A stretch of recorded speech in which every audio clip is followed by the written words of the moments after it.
Ivan, thank you for walking us through this issue of producing hydrogen with minimal costs.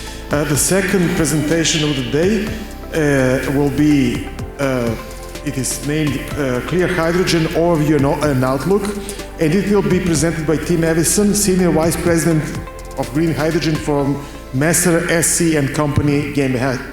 Please, Mr. Evison, come to the stage.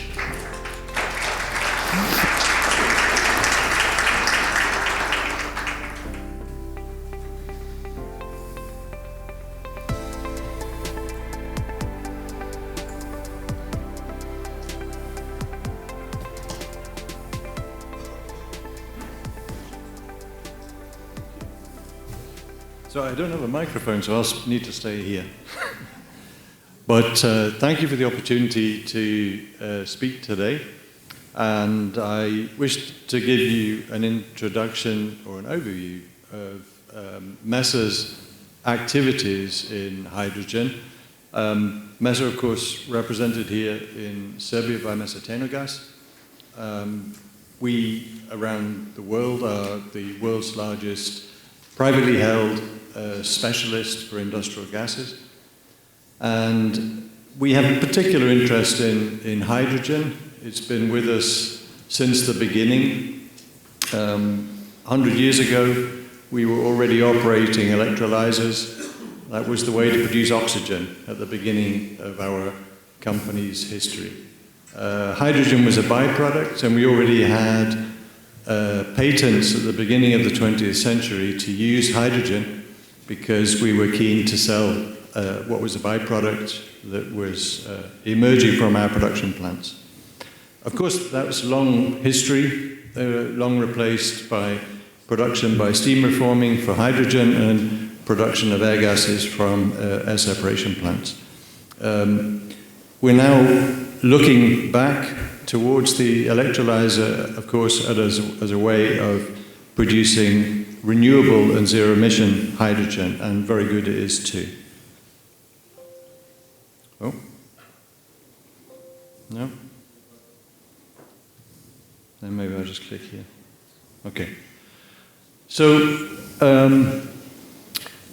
ultimately, the reason why we're looking for hydrogen goes back to the strategic direction of the EU, of Europe, also indeed worldwide. There was, I think, a worldwide consensus in terms of direction for a long time. But certainly in the EU, it is recognized that we need to focus on the international competitiveness of our industry, on a clean transition, and on energy security. These topics were prioritized within the Clean Industrial Deal that was presented in the EU last year by Ursula von der Leyen. And this is a package of measures which is extremely important to reflect and resolve the many pressures that are applying to the EU today. And we're actually in the middle of what is a huge transition. So if you look at the energy mix in Europe in 2020 and compare it with the prospective energy mix in 2030, they're completely different. And they've gone from one side to the other. And if you look at 2025, that's the moment when it switched, because at that point, wind and solar became a larger contributor to electricity generation in the EU than all of fossil power put together. So you're moving from a paradigm on the grid from 2020, when dispatchable fossil power was dominant, to a paradigm in 2030 where wind and solar non-dispatchable power are dominant. And we're just at the middle now, and we've achieved the crossover. That change is extremely important. The direction of adding renewables in support of affordable energy and competitiveness for our industries, a clean transition, and energy security is fundamental to our economic strategy in Europe. And we're well on the way to doing that now. The war in the Middle East is a new pressure, but it only exaggerates the logic behind the switch to renewables. Barrel of oil now costing perhaps somewhere close to $100. For $100, you can buy yourself a 400-watt solar panel, which will develop far more energy over its life, and doesn't have the logistical problems posed by the Strait of Hormuz. So the logic for the move towards renewables in Europe is extremely strong. And that is also extremely supportive of the development of the hydrogen sector. Hydrogen is itself a tool to achieve the overall targets that we have, but it's extremely important. So clearly, it has a direct impact on the green transition for our industry. We can replace fossil hydrogen with renewable hydrogen and so decarbonize industry. It can also support our competitiveness and indeed help deliver energy security. And directly, it helps support the absorption of renewables on the grid through the mechanisms that Stephen was describing. And this is why the mandates have been established for RFMBO hydrogen, so-called RFMBO hydrogen, renewable fuels of non-biological origin, starting from 2030, although many countries have set mandates earlier than 2030 as well. The development of those mandates, or at least the transposition of the legislation from Europe to national level, is a little bit behind schedule. It was supposed to be done by May 2025. In March 2026, the situation is as shown by Hydrogen Europe on the left. Considerable progress, but not yet finalized. Nevertheless, what is becoming clear is that the mandates for renewable hydrogen in the EU will actually be higher than the European mandate that was set in 2023. So we're looking across transport and industrial sectors of perhaps 2.8 million tons being mandated.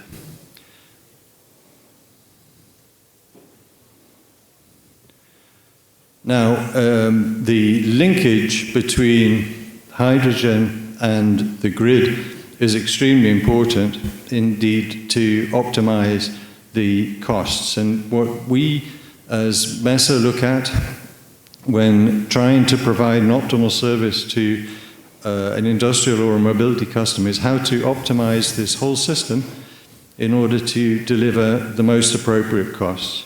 So we look in particular at three tools that we have to optimize the cost for the production. We look for merchant hydrogen. So if we have a direct on-site customer for hydrogen, maybe we can indeed install a slightly larger electrolyzer and supply a merchant market as well, thereby delivering cost advantages both for our industrial customer and indeed for the regional market.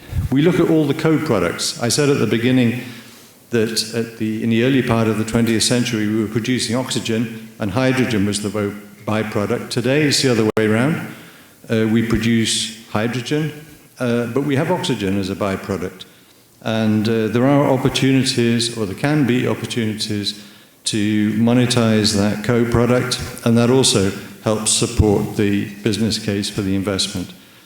And thirdly, the grid services. So this was mentioned in Stephen's presentation. So we have an important opportunity to be able to optimize the operating costs for the electrolyzer by effectively providing a service to the network operator. There are many countries in Europe where the network operator already recognizes the value that a flexible load can provide by discounting the network charges. But on top of that, you have opportunities, of course, to arbitrage the spot power, but also to provide directly higher value-added services to the grid operator for which you can be paid. So you can be indeed producing hydrogen at a very low variable cost.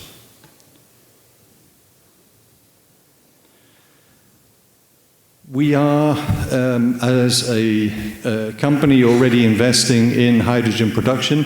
Our first investment was in terms of changing the certification at a steam reformer in Germany, in Castrop-Rauxel, from natural gas to renewable biogas.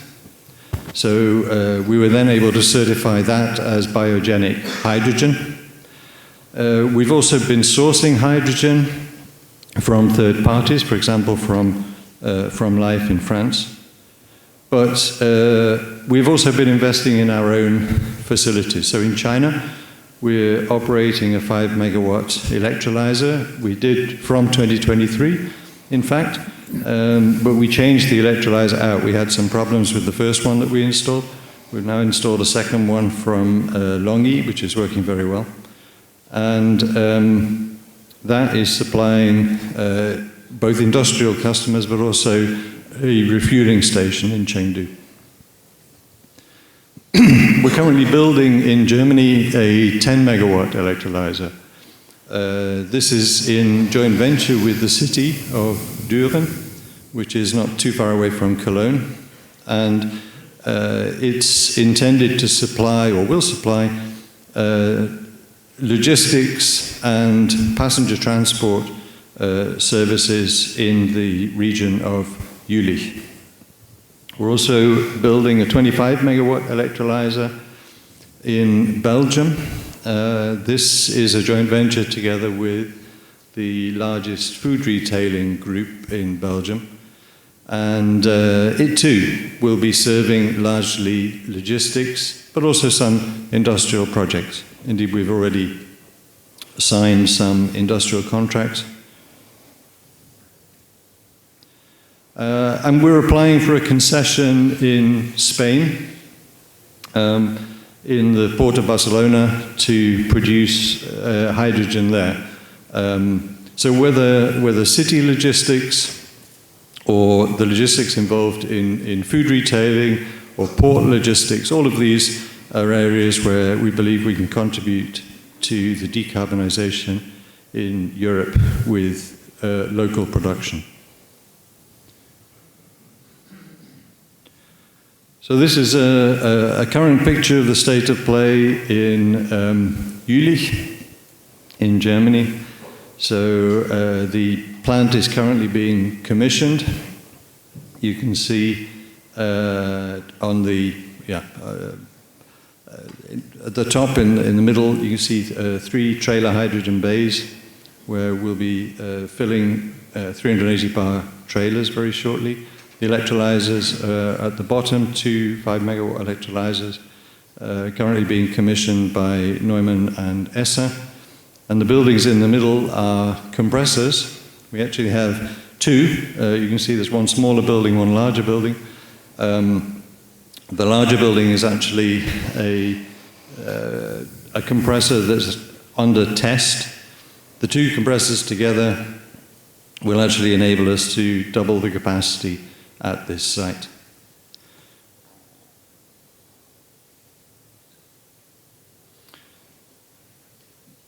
Mobility is a key sector. Why is it such a key sector for us? Because the mandates that exist are, at least to a large part, in the transport sector, and the mandates bring with them some important tools which enable the business case to be completed. So we work on the one side in terms of optimizing costs, on the other side in producing certified RFMBO hydrogen, which has a higher value, effectively, for the mobility sector. We have a lot of experience in mobility. So since 2010, we've been supplying what is perhaps the largest single point customer in the hydrogen mobility world in the US, in Spartanburg. So this is a BMW plant. They produce the X5. And they have almost 800 forklifts there today. And we have 29 dispensers within a site, which has 2 pumping stations. We deliver liquid hydrogen. And the total requirement is about 2 tons of hydrogen a day. So the plant is operating 24 hours a day, 3 shifts. And all of the internal logistics is by forklift. And the forklifts are hydrogen fuel cell. And this is an ongoing operation which was recently extended, a couple of years ago extended for the next 10 years, and where we see continual growth in production. Indeed, the X5, of course, is now being produced in a hydrogen version, for which there will also be some additional requirements for hydrogen. Not only in South Carolina, but also in California, we're supplying vehicle fleets. There it's primarily bus fleets.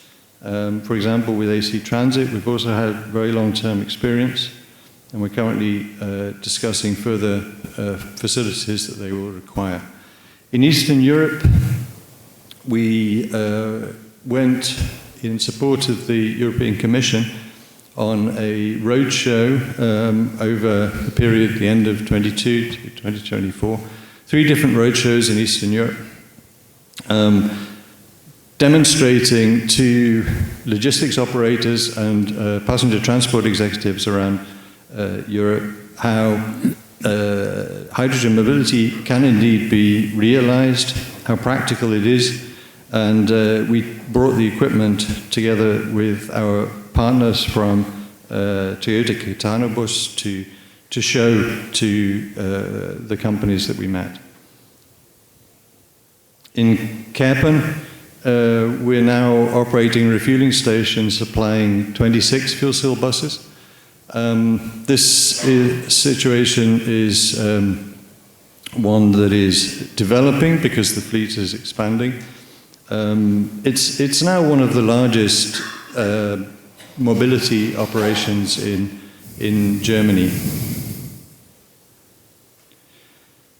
Further developments in the US, but also in Ljubljana. So in Ljubljana, we've installed, I see the maps pointing to China. It's a little bit further to the west than China. But in any case, in Ljubljana, we've opened, in support of Energetica, the hydrogen refueling station, which will support LPP and their decarbonization plans. They have their first hydrogen buses in operation, and the refueling station is now in place such that they too can enjoy the benefits of hydrogen mobility for their first 25 vehicles.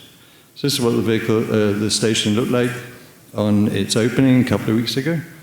You can see the station to the left, and this is, I think, a very important indication of how we very much like to work.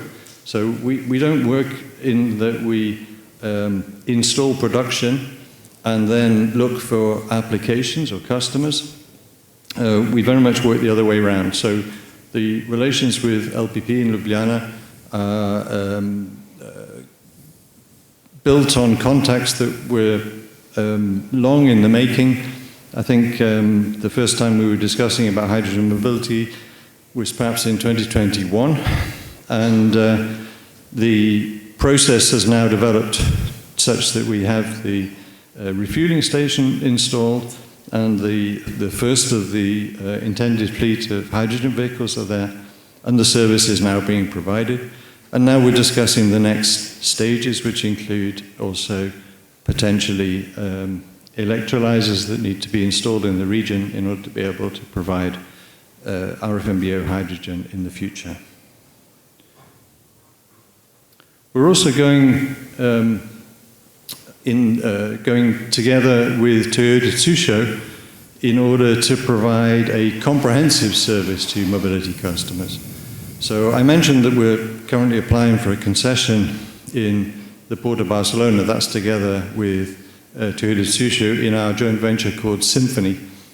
So the idea of Symphony is that many logistics operators and also passenger transport companies see the value of hydrogen for the decarbonization of their fleets, but they also see that it's actually quite complicated.